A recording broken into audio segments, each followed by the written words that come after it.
Shalom Adonai, tudo bem com vocês? É interessante que todos os dias nós levantamos, eu levanto todo dia e agradeço a Deus por mais um dia, de vida, por mais um dia de paz, a paz do Salvador, a paz que excede todo entendimento humano. O homem não consegue entender essa paz, porque no meio de muitas lutas e dificuldades, muitas aflições, muita pressão das pessoas que não querem entender, que não aceitam o estilo de vida que você tem, porque acho que o que mais faz confusão na nossa vida é saber que uma pessoa não está vivendo da mesma forma que você está vivendo e está feliz. Parece que ser feliz é uma receita, receita de um bolo que tem que ser daquela forma. A felicidade ela está ligada no soberano, é pessoal. Às vezes coisas que eu faço que para você é difícil fazer, ou às vezes as coisas que você faz que é difícil para mim fazer, é muito pessoal. É pessoal você e o Pai. Ela te traz felicidade, ela te traz alegria, não é uma alegria mascarada por coisas, por aparência só, não, é de dentro. É justamente dessa alegria que eu falo sempre, essa paz que eu falo sempre. A minha paz não está ligada a um certo tipo de atitude, a um certo tipo de ensinamentos. A minha paz está ligada na confiança no Pai Celestial. É simples. Hebreus capítulo 11 fala isso, né? Que a confiança é a certeza do que se espera, do que esperamos. E nós esperamos convencido das coisas que nós não vemos. Olha que coisa interessante. É muito interessante essa confiança em Deus, essa fé. A palavra fé e confiança tem o mesmo sentido. Aí nós vemos lá no Hebreus, né, os heróis da fé. Os heróis da fé.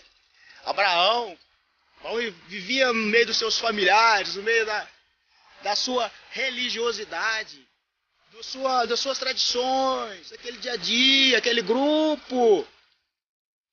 E se nós analisarmos, se você pegar ali a geografia, a história, você vai ver onde que é essa terra hoje, o dos caldeus, né, que é de onde Abraão saiu. Era um lugar de idolatria, um lugar onde existia templos para todo lado, onde Abraão achava que adorava o soberano do jeito dele, do jeito das tradições, do jeito da religião. Mas aí, um dia, ele ouviu a voz do Criador e disse: Abraão! Na época não era Abraão, era Abrão. Abrão, sai da sua parentela, sai da tradição, sai do estilo de vida que você está vivendo, sai do meio dos seus familiares que adoram Deus pagãos e vai para uma terra onde eu te mostrarei, onde mana leite e mel. Essa foi a palavra de Deus para Abraão. E Abraão, se você lê, se você examina as escrituras, você vai ver lá, ele foi chamado amigo de Deus. Por isso, aleluias. Em Hebreus 6 fala, sem fé,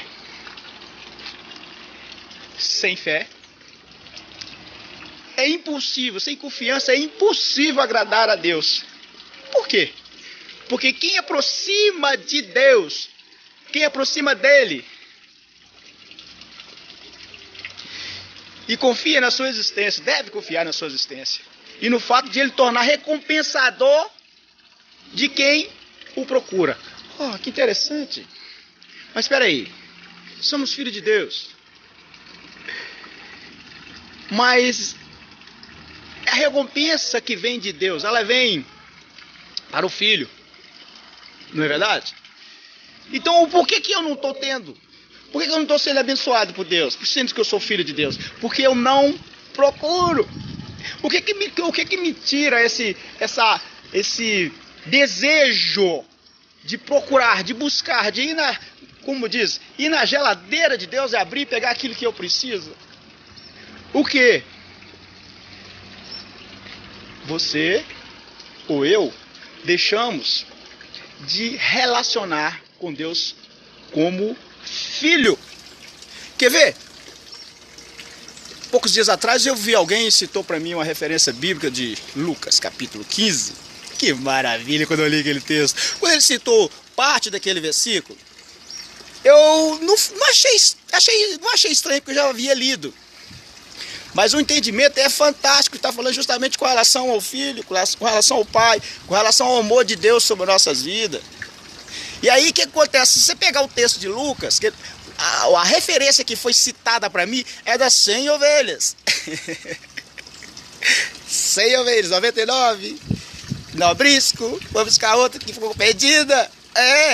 Mas só que ali, se você for pegar lá o contexto, porque as escrituras, na verdade, antigamente eram livros, foram encontrados livros, a Bíblia, na verdade, a Bíblia, foi encontrado livros, eles colocaram numa biblioteca, que é a Bíblia. Os livros, ninguém sabe onde está. Segundo a história, eles queimaram a biblioteca onde estavam os originais. Graças a Deus que nós temos uma cópia que não é idêntica totalmente a algumas coisas, porque foi mudado, traduzido, algumas coisas. O Jerônimo, a primeira Septuaginta, a primeira Bíblia, que é os 70 anciões, que na verdade ancião eram os 70 judeus, que falavam o grego, ok? Depois veio o Jerônimo, o padre, o bispo Jerônimo, que também, palavra bispo, ancião, presbítero, tudo é o mesmo sentido, porque se fala de mestre, pessoas que ensinam, que examinam as escrituras. Não é uma hierarquia. Tem que ter cuidado sobre isso. Aí, eles colocaram esses livros na Bíblia, ok? E dividiram em capítulo e versículo. Essa divisão, que às vezes se nós não pegarmos o contexto, faz confusão na nossa cabeça. No capítulo 15 de Lucas, onde fala sobre as 100 ovelhas mais à frente, que é uma parábola que Jesus conta para os líderes que achavam que eram bons. No início, esses caras aí, que era mestre da Torá, eles ficam questionando. Esse cara aí, rapaz, está falando que é o Salvador do mundo, é o Messias, mas ele anda no meio dos cobradores de impostos e ainda come com eles, ainda come. Olha só, Mateus era cobrador de imposto. Ele era tesourado por esses caras. Por quê? Porque cobrava imposto em nome de Roma. Você sabe a história, nem entrar em detalhes, você é examinador das escrituras, você não é um mero ouvinte, só ouve e fica aqui só ouvindo, achando que aquilo não examina, não é um crente bereano, você não examina. Se você examina, você não tem problema, mas você examina, você não vai ter problema nenhum, meu irmão. O mistério é você examinar. Jesus, certo tempo, um desses caras de novo aí, os mestres da Torá, eles chegaram perto de Jesus e questionaram Jesus sobre a ressurreição, né? Eles não acreditavam na ressurreição dos mortos. E aí contou aquela parábolazinha para Jesus. Eles tentaram fazer aquela mesma história, né? Só que para poder inverter a situação, falaram umas coisinhas lá do cara que casou, você sabe muito bem. E Jesus olhou para a cara deles e falou assim: filhos, vocês lembram da história?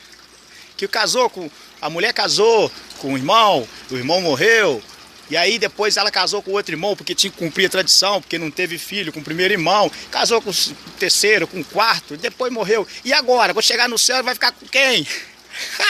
Jesus falou assim: errais por não examinar as escrituras. Porque no céu, lá no céu, eu estou fazendo o céu, mostrando as nuvens, mas o céu, nós não temos, sabemos se é aí em cima, se é aqui, se é ali, não sabemos. Sabemos que existe o céu, o lugar do paraíso de Deus. Lá não se casa e nem se dão em casamentos. Então, meus queridos, temos que examinar. Então, esse texto lá de Lucas, eles questionam Jesus. Jesus vai e conta essa parábola dos 100 ovelhas, falando para eles, qual deles, se perder uma ovelha, que dá lucro para eles, que ele não vai lá, lucro, e pega ela, deixa as outras aqui e vai lá pegar. Aí ele vai fazer uma comparação com relação ao Pai Celestial. Quanto mais o Pai Celestial, a alegria no céu, ok? Quando um desses que vocês desprezam, como os cobradores de impostos, que são irmãos de vocês, que são judeus, a alegria dos céus, quando eu estou aqui e eles estão me ouvindo, crendo, tendo fé no Pai, porque Ele está retornando, vindo para os braços dos pais. Então a festa no céu, muito mais quando um desse tenha fé em mim e me ouve e crê na palavra, do que os 99 que estão lá. Que estão lá. Por quê? Por quê? Se você continuar lendo o texto lá, no final ele conta 4 parábolas, se não estiver enganado. E a última, mais interessante, filho pródigo, filho gastador, o filho que desperdiçou a sua herança.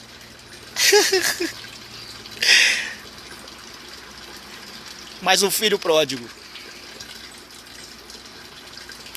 comendo, aliás, desperdiçou todo o seu dinheiro em país distante. E ali ele sentiu o desejo de comer as comidas que os porcos comiam. O que eu acho interessante nessa parábola aí, desse gastador, porque existia 2 aí. O perdido gastador, o que estava perdido, e o outro filho que ficou com o pai, com a herança lá, administrando, o pai, do lado do pai, o gostosão, o bonzão, o certinho. O outro, ele fez o seguinte. Quando ele viu que estava lá, ele falou assim: quantos empregados do meu pai que come melhor do que eu, sendo filho, mas estou distante. Eu não vou ficar nessa. Eu vou voltar, eu vou para o pai. Eu vou lá e vou falar para ele assim: pai, ele é que ficou ensaiando, treinando. Pai, pequei contra o céu, pequei contra ti, não sou digno mais de ser chamado teu filho. Mas me coloca como um dos seus empregados e eu vou trabalhar, porque aqui os seus empregados come igual os filhos. Aleluias. Esse filho lembrou do relacionamento que ele tinha com o seu pai. E esse relacionamento trouxe para o seu coração, para a sua salvação, a resposta, né? Que é a sua fé trouxe a resposta para a solução do seu problema. E a fé que ele tinha, a confiança que ele tinha, era muito grande no pai dele. Ele sabia que se o pai dele, e ele chegasse até o pai dele receber,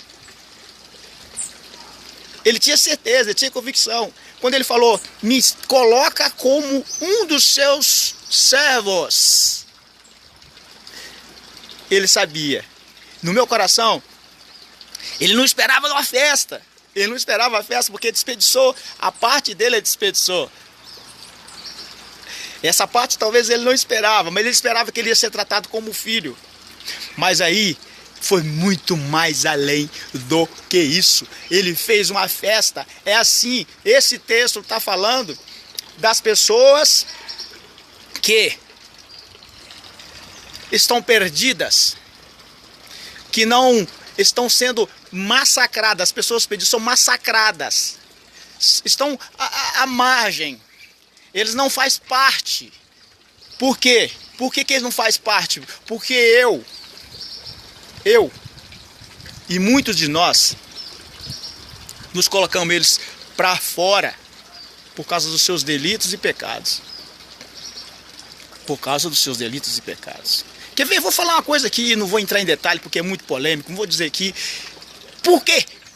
Que nós estamos vivendo um momento muito complicado no mundo, no Brasil, com relação à política. E é interessante o seguinte, algumas leis que estão querendo ser aprovadas, talvez vai ser aprovada, para nós, legalistas e religiosos, nós achamos que ela é uma afronta à moral. Eu fiz uma pergunta para mim, por que eles estão nos afrontando, né? Afrontando a moral com a aprovação de uma lei dessa? Por quê? Porque a vida inteira fomos preconceituosos com esse tipo de pessoas. E eles querem reivindicar o respeito pela decisão, pela sua escolha de viver a vida que eles estão vivendo. Esse é o entendimento. É lógico que, como nós somos homens e temos maldades e queremos vingança, às vezes o cara quer o seu direito e ainda quer fazer com que você também, de uma forma ou de outra, seja contagiado com o seu direito, com a sua ideologia, com o seu modo de viver. É justamente o que está acontecendo. A reação nossa contra a aprovação de determinadas leis, ela é preconceituosa. Porque o que nós podemos fazer? O que nós podemos fazer? Ou para impedir? Em Romanos, se você lê Romanos, fala que Deus entregou as pessoas que querem fazer o que quiser pecar, quiser prostituir, quiser viver a vida dele, tá lá. Se você nunca leu, lê lá para você aprender. Se você lê lá, Deus, se você crê em Deus e crê no Espírito Santo de Deus, ele vai te guiar a verdade, porque ele falou que vai guiar a verdade. Lê para você entender. Você talvez vai ver esse vídeo, vai me criticar. Não tem problema, isso não me estressa mais não. Isso me estressava. Isso me deixava triste. Mas eu aprendi que eu não tenho que ficar indignado com isso. Eu não estou indignado. Eu estou falando para você o que está escrito. Seja um crente bereano. É você mesmo examinar e ouvir novamente. Agora você vai ler diretamente na fonte daquele livro que está na Bíblia, falando sobre esse ou determinado assunto. Não fica com essa palavrinha, esses jargões que você ouve, que eles compartilham. Quando tiver, examina primeiro, para depois você compartilhar. A fé vem por ouvir. E sem fé é impossível agradar a Deus. Uma vez eu ouvi de um amigo uma ilustração muito legal sobre a fé. Ele conta que o indivíduo chegou num prédio e quis ficar no último andar. E esse último andar, esse último apartamento ficava na mesma altura de um outro prédio do outro lado. E seu apartamento dava a sua janela, dava acesso à janela de um apartamento de um outro. Aí ele alugou os dois, do outro e do lado de cá. E amarrou uma corda em cima. E aí ele subia lá em cima e andava de um apartamento para o outro nas cordas. O cara era fera, né? Tipo aqueles caras de circo. Sem nenhuma proteção, sem nada. E aí o pessoal começou a ver e olhava e foi juntando pessoas. Ah, que maravilha! Olha lá! Uau, todo mundo aplaudindo. Aí ele desceu cá embaixo. E aí, gostaram? Gostaram? Todo mundo, gostamos! Ah! Ele subiu lá de novo. Aí falou assim, você quer... Aí antes de subir, falou, quem tem um carrinho aí, um carrinho de mão? Aí o cara trouxe o carrinho de mão, ele subiu o carrinho de mão, colocou a roda do carrinho de mão em cima da corda, segurou os braços ali do carrinho, o cabo ali do carrinho, e foi andando, empurrando o carrinho de mão para um lado e para o outro. Todo mundo, muita gente veio e veio assistir aquele espetáculo. Aí ele desce e fala assim: quem quer subir comigo? Quem vai entrar no carrinho e ir comigo passar naquela corda? Ninguém. Aí tinha uma velhinha lá, 60, 70 anos, perguntou se ela queria subir para andar no carrinho. Não. Assim é a fé, meu querido. A nossa fé, ela tem que estar ligada assim. As coisas impossíveis é Deus que faz. E se Deus nos chama para poder confiar nele, é sentar no carrinho dele e descansar. E ele vai nos conduzir. E nós não vamos olhar para o perigo, porque quem está no comando, no controle, é Deus. Sem fé, é impossível agradar a Deus. Que Deus abençoe seu coração. Se você achou que eu falei coisas, como diz, heresia, filho, eu estou falando que eu estou vivendo. Eu estou feliz. Eu não estou te ensinando nada, eu estou simplesmente compartilhando o meu estilo de vida, que eu estou feliz. E eu não vou ficar compartilhando tristeza, ficar murmurando, não, eu vou compartilhar alegria. Se você quiser pegar carona, entendeu? Não é nem me seguir, não. Segue a Cristo. Pega as escrituras, pega as referências que eu disse aqui, confere. Se tiver mentira aí, você pode falar. Mas lê o texto, não lê versículo, não. Lê o texto primeiro. Não vem com versículos em separado, não, que eu já te falei. A Bíblia foi colocada em versículo, ficou até fácil, ficou fácil para poder a gente já ir direto no que a gente quer. Mas você tem que ler o contexto. Para mim é o contexto, o que vale é tudo. A história toda.